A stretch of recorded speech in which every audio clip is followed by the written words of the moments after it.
हम टॉपिक लेने जा रहे हैं वैलेंस बॉन्ड थ्योरी। कौन सा टॉपिक ले रहे हैं? Valence bond theory, VBT।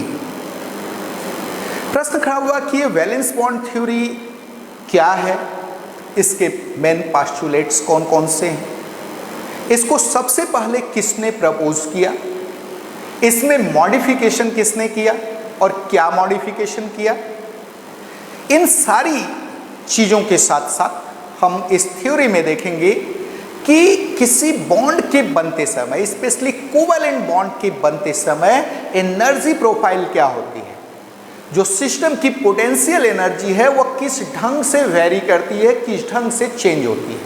तो ये सारी चीजें हम आज के लेक्चर में डिस्कस करेंगे। तो चलिए स्टार्ट करते हैं वैलेंस बॉन्ड थ्योरी और सबसे पहले देखते हैं कि स्लाइड में क्या लिखा है। S, nature of covalent bonds. The treatment of a covalent bond is far more difficult as compared to the treatment of the electrovalent bond. तो आपको बताया गया कि कोवैलेंट बॉन्ड का जो ट्रीटमेंट है वह इलेक्ट्रोवैलेंट बॉन्ड के रेस्पेक्ट में ज़्यादा डिफिकल्ट है। क्यों भाई? क्योंकि जब हमको कोवैलेंट बॉन्ड को ट्रीट करना होता है तो हमको बताना पड़ता है कि बॉन्ड का बॉन्ड लेंथ कितना है, बॉन्ड एनर्जी कितनी है, बॉन्ड स्ट्रेंथ कितना है। अगर मॉलिक्यूल पॉलीएटॉमिक है तो हमको बताना पड़ता है मॉलिक्यूल की ज्योमेट्री क्या होगी, साथ में हमको बताना पड़ता है बॉन्ड एंगल कितना होगा, और इन सब चीज़ों के साथ साथ हमको बताना पड़ता है कि वह नेचर ऑफ फोर्स कौन सा है जो दो एटम को बांध के रखता है। What is nature of force which binds two atoms together. जब इलेक्ट्रोवैलेंट बॉन्ड की बात करते हैं तो आपको बताया जाता है कि इलेक्ट्रोवैलेंट बॉन्ड बनते समय कोई एक एटम वन और मोर इलेक्ट्रॉन्स दूसरे एटम को देता है। जो एटम इलेक्ट्रॉन देता है उस पर पॉजिटिव चार्ज आ जाता है, जो गेन करता है उस पर नेगेटिव चार्ज आ जाता है। इस तरीके से बनने वाले oppositely charge ions electrostatic force of attraction के द्वारा एक दूसरे से बंध जाते हैं। यानी इलेक्ट्रोवैलेंट बॉन्ड के केस में हमको नेचर ऑफ फोर्स साफ साफ दिख रहा है, that is electrostatic force of attraction. लेकिन जब हम बात करते हैं कोवैलेंट बॉन्ड की, तो कोवैलेंट बॉन्ड के केस में आप देखते हो इन जनरल बॉन्ड फॉर्मेशन के समय वहां इलेक्ट्रॉनों का आदान प्रदान नहीं बल्कि साझा होता है, इलेक्ट्रॉनों की शेयरिंग होती है। और इन जनरल किसी भी एटम के ऊपर कोई चार्ज नहीं आता है। अगर हम H2 मॉलिक्यूल की बात करें, आप देखते हो H2 मॉलिक्यूल बनते समय दोनों हाइड्रोजन एटम अपना एक एक इलेक्ट्रॉन देते हैं, एक शेयर्ड इलेक्ट्रॉन पेयर बनाते हैं जो दोनों एटम के बीच आ जाता है और कोवैलेंट बॉन्ड का फॉर्मेशन हो जाता है। क्या यहाँ किसी हाइड्रोजन के ऊपर कोई चार्ज आता है? नहीं आता। तो प्रश्न खड़ा हुआ कि वह कौन सा फोर्स है जो इन दोनों एटम को, दोनों हाइड्रोजन एटम्स को बांध के रखता है। What is nature of force which binds two atoms together.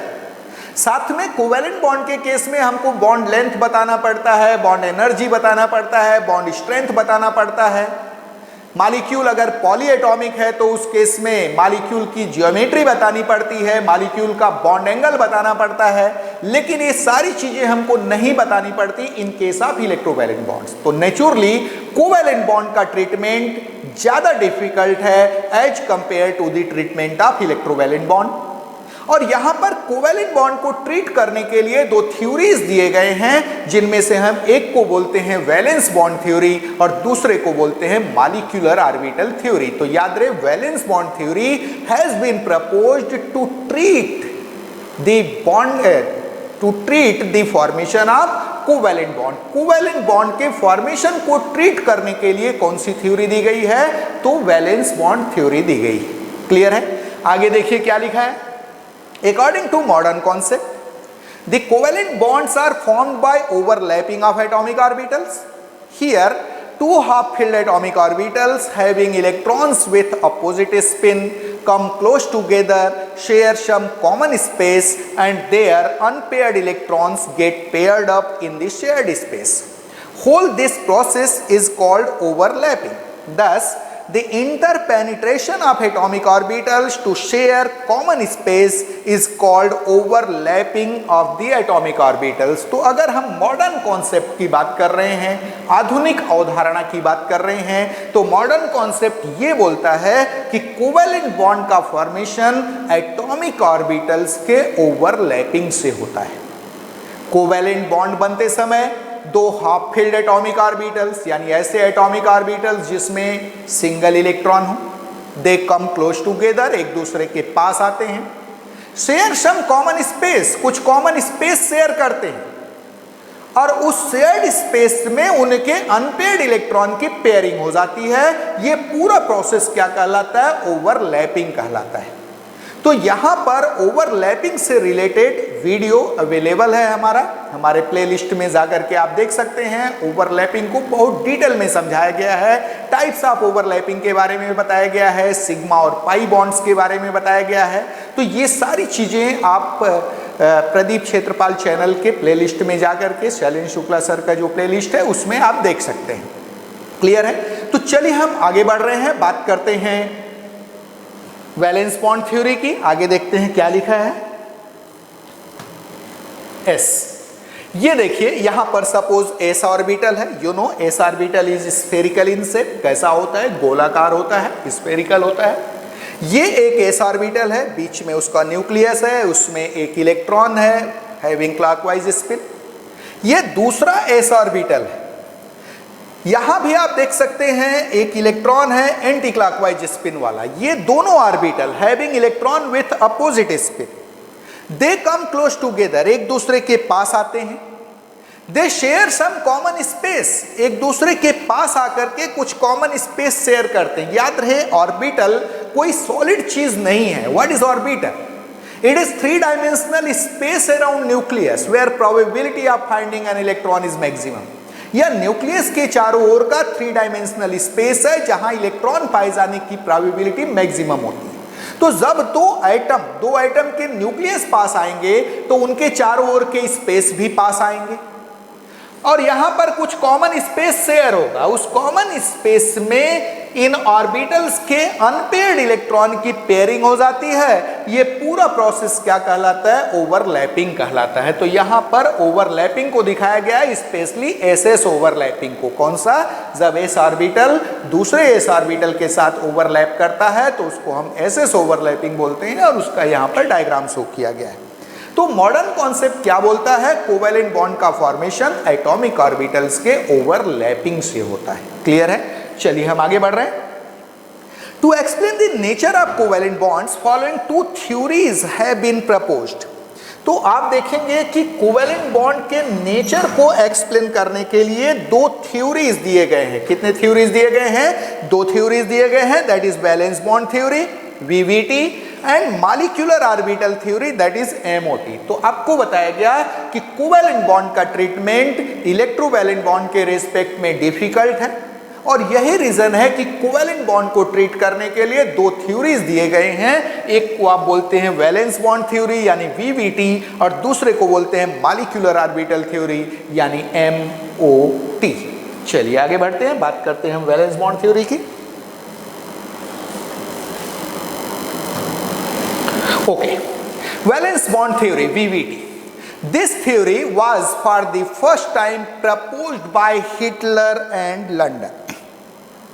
इस थ्योरी को सबसे पहले किसने प्रपोज किया? हिटलर एंड लंदन ने, and then modified by Pauling and Slater. और बाद में इसको मॉडिफाई किसने किया? तो पॉलिंग एंड स्लेटर ने किया। याद रहे इस थ्योरी को प्रपोज किया हिटलर एंड लंदन ने और मॉडिफाई किया पॉलिंग एंड स्लेटर ने। क्या मॉडिफिकेशन किया इसकी बात हम बाद में करेंगे। क्लियर है? तो this theory was for the first time proposed by Heitler and London and then modified by Pauling and Slater by introducing the concept of hybridisation. तो याद रहे हाइब्रिडाइजेशन का कॉन्सेप्ट इंट्रोड्यूस करके इस थ्योरी को मॉडिफाई किया था किसने? पॉलिंग एंड स्लेटर ने। कॉम्पिटिटिव एग्जामिनेशन का बहुत इंपॉर्टेंट क्वेश्चन है। तो थ्योरी को प्रपोज किया हिटलर एंड लंडन ने, मॉडिफाई किया पॉलिंग एंड स्लेटर ने। क्या मॉडिफिकेशन किया? तो याद रहे कॉन्सेप्ट ऑफ हाइब्रिडाइजेशन को इंट्रोड्यूस करके इस थ्योरी को मॉडिफाई किया। चलिए आगे बढ़ते हैं। It is based upon pairing of electrons and neutralisation of their spin. बहुत ही खास बात, यह थ्योरी इलेक्ट्रॉनों के पेयरिंग और उनके स्पिन के न्यूट्रलाइजेशन पर आधारित है। बहुत ही इंपॉर्टेंट टॉपिक है। क्या बताया गया? This theory is based upon pairing of electrons and neutralisation of their spin. क्या है स्पिन का न्यूट्रलाइजेशन? किसको बोलते हैं? तो याद रहे, जब दो एटॉमिक ऑर्बिटल एक दूसरे के पास आते हैं, कुछ कॉमन स्पेस शेयर करते हैं, उस कॉमन स्पेस में इन ऑर्बिटल्स के अनपेयर्ड इलेक्ट्रॉन की पेयरिंग हो जाती है और वह पेयर्ड इलेक्ट्रॉन कॉमन स्पेस को क्या करता है? ऑक्यूपाई करता है, वहां पर साथ साथ रहता है। अब प्रश्न खड़ा हुआ कि दोनों इलेक्ट्रॉन जो कि नेगेटिवली चार्ज हैं, कॉमन स्पेस में साथ साथ क्यों हैं? क्यों एक दूसरे को रिपेल नहीं कर रहे? तो उसका रीजन यहां छुपा हुआ है, उनके स्पिन का न्यूट्रलाइजेशन हो जाता है। चलिए थोड़ा सा हम पिछले स्लाइड में चलते हैं। ये देखिए पिछला slide, sorry,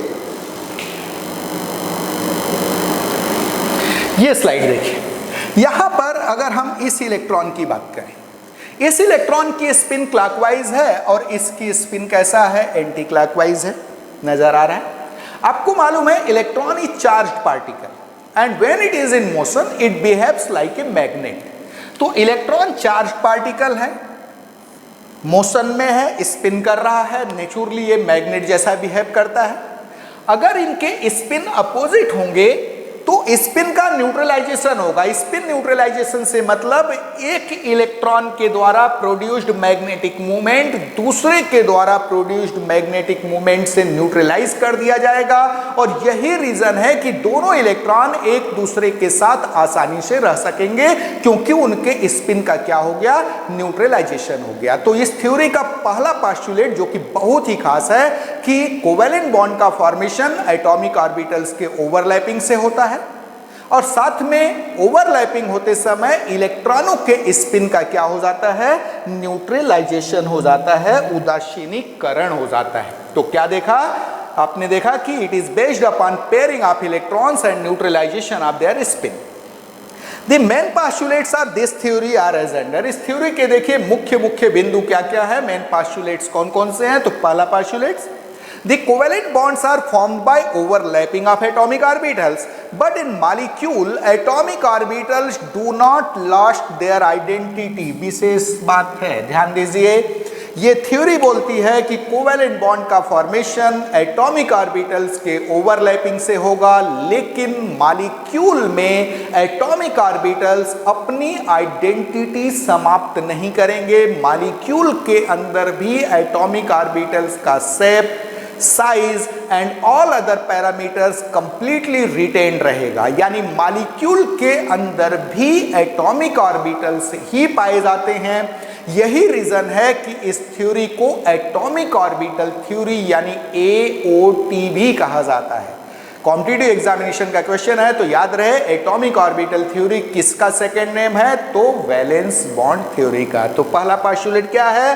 the covalent bonds are formed by overlapping of atomic orbitals, but in molecule atomic orbitals do not lost their identity. The shape, size and other parameters of atomic orbitals remain unchanged in the molecule। तो molecule के अंदर atomic orbitals का shape, size and all other parameters is completely retained। पूरी तरह retained रहता है, बना रहता है। चलिए आगे बढ़ रहे हैं। Thus, in molecule, the electrons are found in atomic orbitals. Hence, this theory is also called atomic orbital theory, यानी AOT।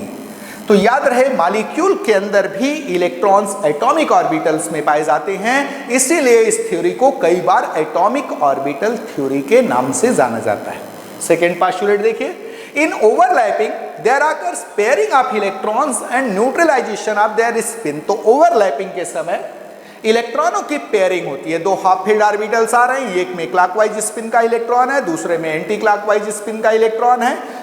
दोनों इलेक्ट्रॉनों के स्पिन का न्यूट्रलाइजेशन हो जाता है। स्पिन न्यूट्रलाइजेशन का हमने मतलब बताया, एक इलेक्ट्रॉन जो मैग्नेटिक मूवमेंट प्रोड्यूस कर रहा है उतना ही दूसरा भी प्रोड्यूस करेगा, लेकिन दोनों का डायरेक्शन अलग अलग होगा, अपोजिट होगा, इसलिए वेक्टर सम क्या हो जाएगा, जीरो हो जाएगा। और यही रीजन है कि दोनों इलेक्ट्रॉन नेगेटिवली चार्ज होने के बावजूद एक दूसरे को रिपेल नहीं करते, साथ साथ रहते हैं।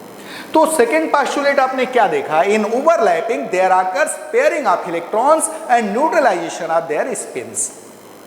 The strength of a covalent bond depends upon the extent of overlapping between the atomic orbitals. The larger the extent of overlapping, more stronger is the bond formed. तो किसी कोवेलेंट बॉन्ड का strength, बहुत ही खास point, किसी covalent bond का strength extent of overlapping पर depend करता है। दोनों ऑर्बिटल एक दूसरे के अंदर कितना पेनिट्रेट किए हैं, कितना ज्यादा कॉमन एरिया शेयर हुआ है। तो एक्सटेंट ऑफ ओवरलैपिंग जितना ज्यादा होगा बॉन्ड उतना स्ट्रॉन्गर बनेगा। बहुत ही खास बात है, कोवेलेंट बॉन्ड का स्ट्रेंथ डिपेंड करता है एक्सटेंट ऑफ ओवरलैपिंग पर। एक्सटेंट ऑफ ओवरलैपिंग जितना ज्यादा होगा बॉन्ड उतना स्ट्रॉन्गर बनेगा। तो क्या देखा आपने, the strength of A covalent bond depends upon the extent of overlapping between the atomic orbitals. The larger the extent of overlapping, more stronger is the bond formed.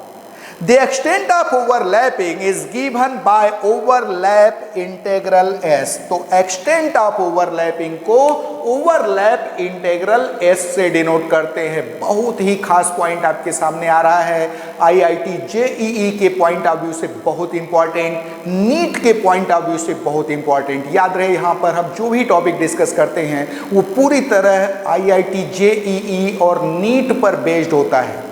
Question सारे यहाँ cover होते हैं। Clear है? तो आगे देखिए, आपको बताया गया कि extent of overlapping is given by overlap integral S.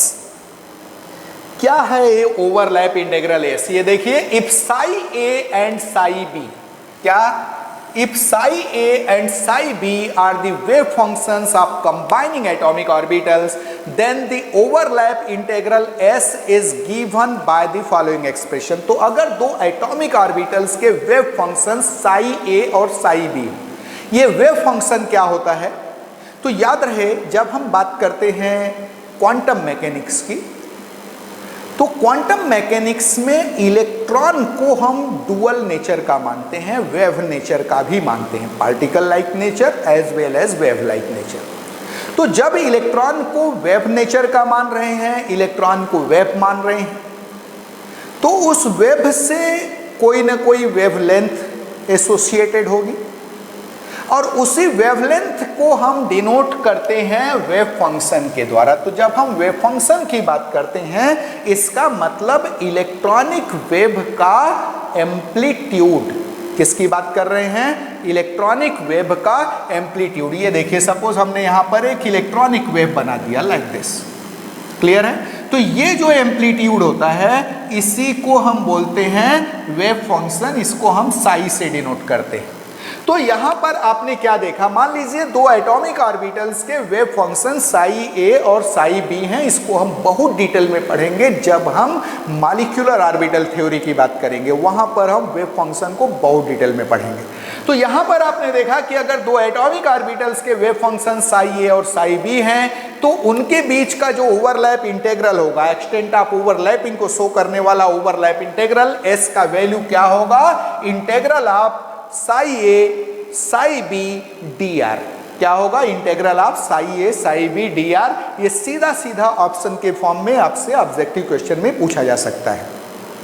तो आपने देखा कि वैलेंस बॉन्ड थ्योरी बोलती है कि दो एटॉमिक ऑर्बिटल्स के बीच जो एक्सटेंट ऑफ ओवरलैपिंग होता है उसको ओवरलैप इंटीग्रल एस से डिनोट करते हैं और इसका वैल्यू होता है integral of psi A psi B D R. Here if, अब आगे देखिए, थोड़ा सा इसको हम क्वांटिटेटिवली ट्रीट करते हैं। Here if s is greater than 0, अगर s का वैल्यू 0 से ज्यादा आ रहा है, यानी अगर पॉजिटिव आ रहा है, तो आप देखोगे कि एटॉमिक ऑर्बिटल्स के बीच अट्रैक्शन बढ़ेगा, और अट्रैक्शन बढ़ेगा मींस स्टेबल कोवेलेंट बॉन्ड का फॉर्मेशन होगा। क्या देखा आपने? If S is greater than 0, that is positive, then there occurs attraction between the atoms and stable covalent bonds are formed. याद रहे इस S के वैल्यू के बेसिस पर हम डिसाइड कर रहे हैं कि जो बॉन्ड बनेगा वह स्टेबल होगा कि नहीं होगा। तो आपने देखा कि अगर ओवरलैप इंटीग्रल S का वैल्यू पॉजिटिव है, 0 से ज्यादा है, उस केस में एटम्स के बीच अट्रैक्शन बढ़ेगा और स्टेबल कोवेलेंट बॉन्ड का फॉर्मेशन होगा। दूसरा पॉइंट देखें, if S is lesser than 0, that is negative. अगर S का वैल्यू 0 से कम है, नेगेटिव है, then there occurs repulsion between the atoms and covalent bonds are not formed. तो अगर S का वैल्यू नेगेटिव है, उस केस में एटम्स के बीच रिपल्सन बढ़ेगा और कोवेलेंट बॉन्ड का फॉर्मेशन नहीं होगा।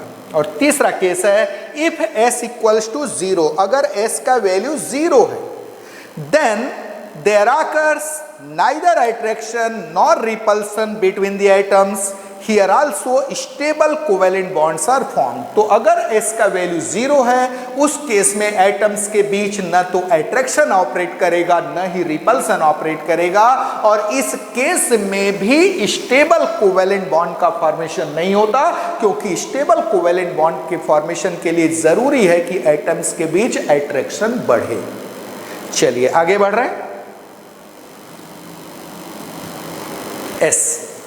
Next postulate, the internuclear distance after the formation of covalent bonds is called bond length of the respective bond. Covalent के बाद जो इंटरन्यूक्लियर डिस्टेंस होगा, दो न्यूक्लियस के बीच की दूरी होगी, उसी को हम बॉन्ड लेंथ बोलते हैं। क्या बोलते हैं? Bond length. That is distance between two nuclei after formation of stable covalent bond. तो क्या देखा आपने?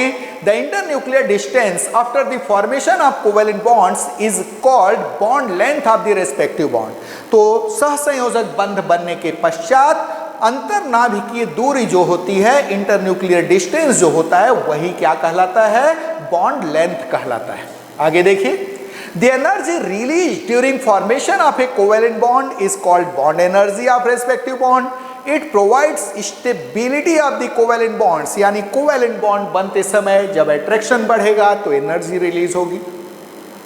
वह रिलीज्ड एनर्जी ही क्या कहलाती है? बॉन्ड एनर्जी कहलाती है। और ये रिलीज्ड एनर्जी यानी बॉन्ड एनर्जी कोवेलेंट बॉन्ड के स्ट्रेंथ को डिसाइड करती है। जितना ज्यादा एनर्जी रिलीज होगी, बॉन्ड उतना स्टेबल बनेगा, बॉन्ड उतना स्ट्रॉन्गर बनेगा। क्या देखा आपने? The larger the value of bond energy, more stronger is the bond form. Bond energy का वैल्यू जितना ज्यादा होता है, बॉन्ड उतना ही स्ट्रॉन्गर बनता है। तो ये कुछ मेन पोस्टुलेट्स थे किसके? वैलेंस बॉन्ड थ्योरी के। आपने क्या देखा? Valence bond theory was for the first time proposed by Heitler and London and then modified by Pauling and Slater by introducing the concept of hybridisation. उसके बाद आपने देखा कि वैलेंस बॉन्ड थ्योरी के क्या क्या पोस्टुलेट्स हैं। आपने देखा कि कोवेलेंट बॉन्ड का फॉर्मेशन एटॉमिक ऑर्बिटल्स के ओवरलैपिंग से होगा। एक्सटेंट ऑफ ओवरलैपिंग जो होगा उसे ओवरलैप इंटीग्रल S के द्वारा डिनोट किया जाएगा and S will be equals to integral of psi A psi B D r. S का वैल्यू डिसाइड करेगा whether bond will be stable और not, whether molecule will formed और not. साथ में आपने देखा कि बॉन्ड बनते समय जितनी ज्यादा एनर्जी रिलीज होगी, बॉन्ड उतना स्टेबल बनेगा। चलिए हम आगे बढ़ते हैं। S, limitations of valence bond theory. और प्रश्न खड़ा हुआ कि इस वैलेंस बॉन्ड थ्योरी के लिमिटेशंस क्या क्या थे, क्या क्या नहीं बता पाई। याद रहे हम ओरिजिनल वैलेंस बॉन्ड थ्योरी की बात कर रहे हैं जिसको हिटलर एंड लंडन ने दिया था, उसके क्या क्या लिमिटेशंस थे ये देखिए। This theory successfully explains the formation of diatomic and polyatomic molecules like H2, Cl2, O2, HCl, NH3, CH4, etc. However, it has following limitations. तो इन मॉलिक्यूल्स के फॉर्मेशन को ये थ्योरी तो सक्सेसफुली एक्सप्लेन करती है, लेकिन इसके कुछ लिमिटेशंस रह गए। क्या क्या लिमिटेशंस है? याद रहे इसकी सीमाएं क्या क्या है, कहाँ कहाँ कमजोर पड़ गया यह थ्योरी। तो ये देखिए, it could not explain the formation of odd electron molecule ions like H2 plus molecule ion. यह जो थ्योरी थी वह odd electron molecule ion like H2 plus ion, याद रहे H2 प्लस, H2 मॉलिक्यूल में 2 इलेक्ट्रॉन होते हैं। जब H2 मॉलिक्यूल 1 इलेक्ट्रॉन बाहर निकाल देगा तो बनाएगा H2 प्लस। क्या होगा ये देखिए, H2, इसने 1 इलेक्ट्रॉन निकाला, क्या बनाएगा H2 प्लस प्लस इलेक्ट्रॉन। तो नेचुरली H2 प्लस में कितने इलेक्ट्रॉन होंगे? सिंगल इलेक्ट्रॉन होंगे। अगर इलेक्ट्रॉन अकेला है तो क्या वह पेयरिंग करेगा? नहीं कर सकता। क्या उसके स्पिन का न्यूट्रलाइजेशन होगा? नहीं होगा। फिर तो H2 प्लस को बनना ही नहीं चाहिए, जबकि होता यह है कि H2 प्लस बनता भी है और स्टेबल भी होता है। तो ये थ्योरी H2 प्लस टाइप के जो मॉलिक्यूल आयंस हैं उनके फॉर्मेशन को, उनके स्टेबिलिटी को एक्सप्लेन नहीं कर पाई। आगे देखिए और क्या लिमिटेशन था। It could not explain the magnetic behavior of molecules. For example, according to this theory, O2 molecule should not contain any unpaired electron and therefore it should be diamagnetic in nature. However, in practice, it is found to be paramagnetic. तो यह theory molecule के magnetic behaviour को नहीं समझा पाया। क्यों नहीं समझा पाया भाई? अगर हम O2 मॉलिक्यूल की बात करें, आपको मालूम है ऑक्सीजन आइटम्स में 2 अनपेयर्ड इलेक्ट्रॉन होते हैं। क्या लिखते हो आप? ऑक्सीजन का electronic configuration, oxygen 8 1s2 2s2 2px2 2py1 2pz1। कितने अनपेयर्ड इलेक्ट्रॉन है उसमें? तो ये थ्योरी बोलती है कि जब O2 मॉलिक्यूल बनेगा तो दोनों अनपेयर्ड इलेक्ट्रॉन की पेयरिंग हो जाएगी। नेचुरली O2 मॉलिक्यूल में एक भी अनपेयर्ड इलेक्ट्रॉन नहीं होना चाहिए। O2 molecule should be diamagnetic. कैसा होना चाहिए उसको? डायमैग्नेटिक होना चाहिए। जबकि in practice O2 molecule paramagnetic पाया गया। तो ये थ्योरी मॉलिक्यूल के मैग्नेटिक बिहेवियर को भी सक्सेसफुली एक्सप्लेन नहीं कर पाई। नेक्स्ट देखिए, it does not give any idea about resonance. ये थ्योरी रेजोनेंस के बारे में कोई जानकारी नहीं देता।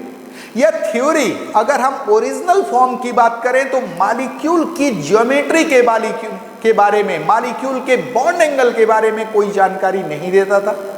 लेकिन ज्योमेट्री बताने के लिए, बॉन्ड एंगल बताने के लिए इसको पॉलिंग एंड स्लेटर ने मॉडिफाई किया by introducing the concept of hybridisation, और इस लिमिटेशन को उसने क्या कर दिया? ओवरकम कर दिया। तो अगर मॉडिफाइड फॉर्म में देखें तो यह थ्योरी मॉलिक्यूल के ज्योमेट्री को एक्सप्लेन कर देती है, मॉलिक्यूल के बॉन्ड एंगल को भी कुछ हद तक समझा देती है, लेकिन फिर भी कुछ लिमिटेशंस इस थ्योरी में बचे रह गए। चलिए हम आगे बढ़ते हैं।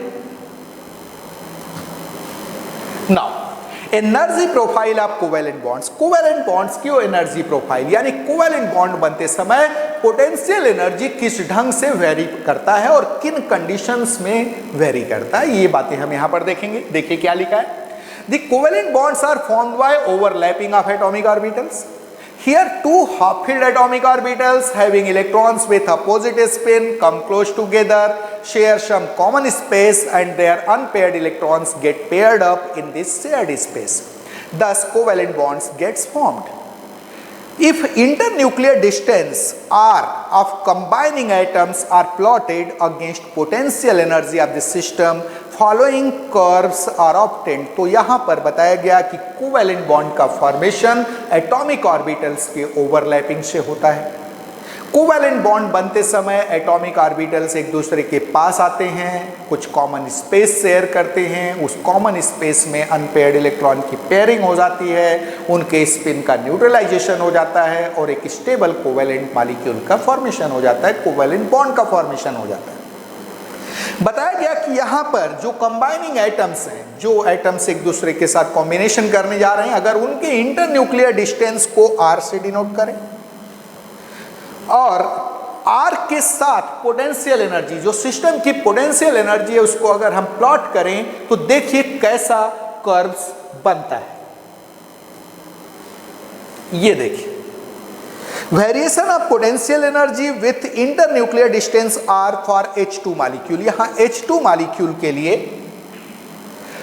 Variation of potential energy with internuclear distance, internuclear distance के साथ पोटेंशियल एनर्जी के वेरिएशन को शो किया गया है। ये देखिए, सबसे पहला कंडीशन यहां पर अगर हम एक्स एक्सिस की बात करें तो उस पर इंटरन्यूक्लियर डिस्टेंस को शो किया जा रहा है, यानी r को शो किया गया है। और अगर हम y एक्सिस की बात करें तो वहां पर हमने पोटेंशियल एनर्जी को शो किया है। किसको शो किया है? पोटेंशियल एनर्जी को। अब देखिए, जब r इक्वल्स टू इनफाइनाइट है, यानी दो एटम हाइड्रोजन के एक दूसरे से मैक्सिमम डिस्टेंस पर है, r इक्वल्स टू इनफाइनाइट, इन दोनों एटम के बीच कोई अट्रैक्शन या कोई रिपल्सन नहीं होगा when they are at infinite distance. उस केस में पोटेंशियल एनर्जी का वैल्यू जीरो होगा। ये देखिए यहां पर जीरो शो किया गया है potential energy, r equals to infinite, उसके करिस्पॉन्डिंग पोटेंशियल एनर्जी क्या है? जीरो है। याद रहे, दो हाइड्रोजन एटम्स हैं, एक दूसरे से मैक्सिमम डिस्टेंस पर हैं, एटम्स के बीच कोई अट्रैक्शन या रिपल्सन काम नहीं कर रहा है, उस केस में पोटेंशियल एनर्जी सिस्टम का क्या होगा? जीरो होगा। अब इन दोनों एटम को पास लाते हैं, इंटरन्यूक्लियर डिस्टेंस घटेगा, और इंटरन्यूक्लियर डिस्टेंस घटने के साथ साथ सिस्टम की पोटेंशियल एनर्जी वेरी करेगी। वेरिएशन कैसा होगा? ये डिपेंड करता है इन दोनों एटम में, या दोनों एटम का जो 1s ऑर्बिटल है उनमें जो इलेक्ट्रॉन्स है उनकी स्पिन कैसी है। अगर स्पिन अपोजिट है तो एटम्स के बीच जैसे जैसे इंटरन्यूक्लियर डिस्टेंस घटेगा, अट्रैक्शन बढ़ने लगेगा, एनर्जी रिलीज होगी और एक स्टेबल कोवेलेंट बॉन्ड का फॉर्मेशन होगा। ये देखिए, मान लीजिए दोनों हाइड्रोजन एटम्स, याद रहे, इनफाइनाइट डिस्टेंस पर थे, उस केस में पोटेंशियल एनर्जी जीरो था। अब सपोज एक हाइड्रोजन एटम में इलेक्ट्रॉन की स्पिन है क्लॉकवाइज और दूसरे में है एंटी क्लॉकवाइज, और ये दोनों एटम एक दूसरे के पास आ रहे हैं, एक की स्पिन क्लॉकवाइज, दूसरे की एंटी क्लॉकवाइज। क्या होगा? जब इंटरन्यूक्लियर डिस्टेंस घटेगा, इंटरन्यूक्लियर डिस्टेंस घटने के साथ साथ आप देखिए यहां पर एनर्जी घटती जा रही है, और एक ऐसा इंटरन्यूक्लियर डिस्टेंस आएगा जहां पर एनर्जी, याद रहे, जीरो से मिनिमम हो जाएगी। ये मिनिमम, मैक्सिमम एनर्जी रिलीज हो चुकी है। उसके बाद अगर आपने इंटरन्यूक्लियर डिस्टेंस और घटाया तो सिस्टम में रिपल्सन बढ़ जाएगा और अचानक जो पोटेंशियल एनर्जी था वो राइज कर जाएगी, लाइक दिस, स्टीप राइज। तो आपने क्या देखा कि जब एटम, दोनों हाइड्रोजन एटम जिनमें अपोजिट स्पिन के इलेक्ट्रॉन है, ये जब पास आते हैं तो इंटरन्यूक्लियर डिस्टेंस घटने के साथ साथ जैसे ही इन एटम्स को नजदीक लाते हो, इंटरन्यूक्लियर डिस्टेंस घटने के साथ साथ एनर्जी रिलीज होती है, एनर्जी सिस्टम की घटती जाती है, नेगेटिव हो जाती है, और एक सिस्टम, एक ऐसा कंडीशन, एक ऐसा इंटरन्यूक्लियर डिस्टेंस आएगा जहां पर अट्रैक्शन मैक्सिमम होगा, और वही कंडीशन बॉन्ड फॉर्मेशन का होता है। इस समय तक कितनी एनर्जी रिलीज हो चुकी रहती है? तो याद रहे, माइनस 432 किलो जूल पर मोल। 432 माइनस साइन शो कर रहा है कि एनर्जी इज बीइंग रिलीज्ड। तो कितनी एनर्जी रिलीज हो चुकी रहती है इस समय? 432 किलो जूल पर मोल एनर्जी रिलीज हो चुकी रहती है, यानी potential energy minus 432 kilo joule पर मोल होगा। और यही कंडीशन बॉन्ड फॉर्मेशन का है। इसके बाद अगर आप इंटरन्यूक्लियर डिस्टेंस को और घटाते हो, उस केस में अचानक रिपल्सन बढ़ जाएगा और बॉन्ड अनस्टेबल हो जाएगा। क्लियर है? अब दूसरा केस, मान लीजिए दोनों एटम दूर दूर थे और इनमें सेम स्पिन के इलेक्ट्रॉन थे, दोनों में क्लॉकवाइज स्पिन के इलेक्ट्रॉन थे, दिख रहे? अब क्या होगा? अगर इन एटम को पास लाओगे तो लगातार एनर्जी बढ़ती जाएगी, लगातार रिपल्सन बढ़ता जाएगा, पोटेंशियल एनर्जी बढ़ती चली जाएगी। ये देखिए, इनको पास ला रहे, दोनों में सेम स्पिन के इलेक्ट्रॉन है, यहां पर इलेक्ट्रॉनों के स्पिन का न्यूट्रलाइजेशन नहीं हो पाएगा, इलेक्ट्रॉनों के बीच रिपल्सन बढ़ता जाएगा, जिसके कारण सिस्टम की एनर्जी लगातार बढ़ती चली जाएगी। क्या होगी?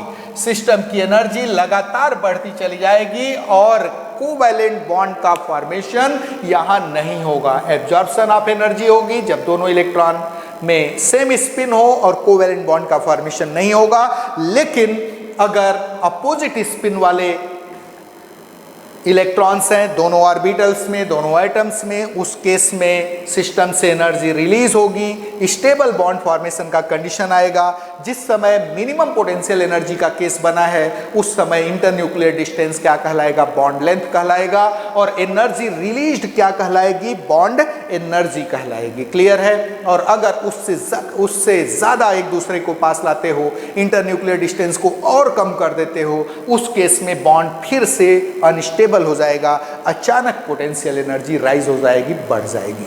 तो ये आपको यहाँ variation of potential energy with internuclear distance for H2 molecule दिखाया गया है। IIT JEE और नीट पॉइंट ऑफ व्यू से बहुत ही इंपॉर्टेंट ग्राफ है। याद रहे, जब आप IIT JEE या नीट की तैयारी करते हो तो तैयारी एक दिन में नहीं होती, आपको रोज कुछ न कुछ ऐड करना पड़ता है, कोई ना कोई टॉपिक, कोई ना कोई जो है इम्पॉर्टेंट फैक्ट आपको रोज जोड़ना पड़ता है, तब जाकर के आपके पास एक बड़ा कलेक्शन होता है और आप क्वेश्चन को बना पाते हैं। तो याद रहे, ये जो टॉपिक अभी आपने एनर्जी प्रोफाइल देखा, पोटेंशियल एनर्जी कर्व जो आपने देखा बॉन्ड फॉर्मेशन के समय, स्पेशली IIT JEE और नीट पॉइंट ऑफ व्यू से बहुत इंपॉर्टेंट है और इस पर बेस्ड क्वेश्चन यूजुअली आपसे पूछे जाते हैं। तो ये देखिए आगे क्या लिखा है, from the curves it is clear that when r equals to infinite there occurs neither attraction nor repulsion between the atoms, hence potential energy of the system is zero। तो जब r equals to infinite होता है, atoms के बीच न तो attraction न ही repulsion operate करता है, वहां पर पोटेंशियल एनर्जी जीरो होती है सिस्टम की। When orbitals contain electrons with opposite spin, attraction between the atoms increases with decrease of internuclear distance r, hence energy is released from the system and potential energy of the system becomes negative। तो जब दोनों atom में opposite spin के electron हो, internuclear distance घटने के साथ atoms के बीच अट्रैक्शन बढ़ता है, एनर्जी रिलीज होती है, सिस्टम की एनर्जी नेगेटिव होते चले जाती है, पोटेंशियल एनर्जी की बात कर रहे हैं। For a definite value of internuclear distance or potential energy of this system takes highest negative value. This state corresponds to the state of bond formation. The energy released corresponding to this state is called bond energy and internuclear distance corresponding to this state is called bond length। तो आपको बताया गया कि opposite spin वाले जो items हैं उनको पास ला रहे थे, एक डेफिनिट इंटरन्यूक्लियर डिस्टेंस के लिए potential energy highest negative value ले लेगा, वही कंडीशन बॉन्ड फॉर्मेशन का होता है। उस कंडीशन में जो इंटरन्यूक्लियर डिस्टेंस होगा वह कहलाता है बॉन्ड लेंथ और जितनी एनर्जी रिलीज होती है वह कहलाती है बॉन्ड एनर्जी। क्लियर है?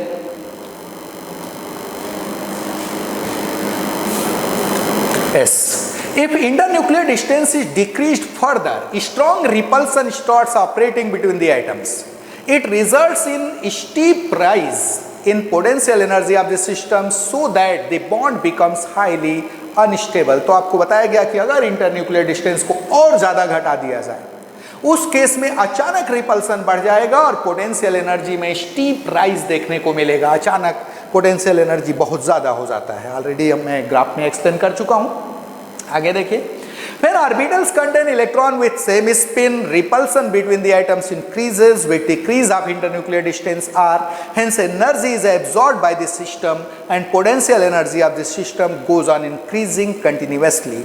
Here covalent bond is not formed। तो आपको बताया गया कि यदि दोनों एटम में सेम स्पिन के इलेक्ट्रॉन हैं, उनको पास लाते हो, इंटरन्यूक्लियर डिस्टेंस घटाते हो, ऐसे केस में लगातार रिपल्सन बढ़ता चला जाएगा और कोवैलेंट बॉन्ड का फॉर्मेशन नहीं होगा।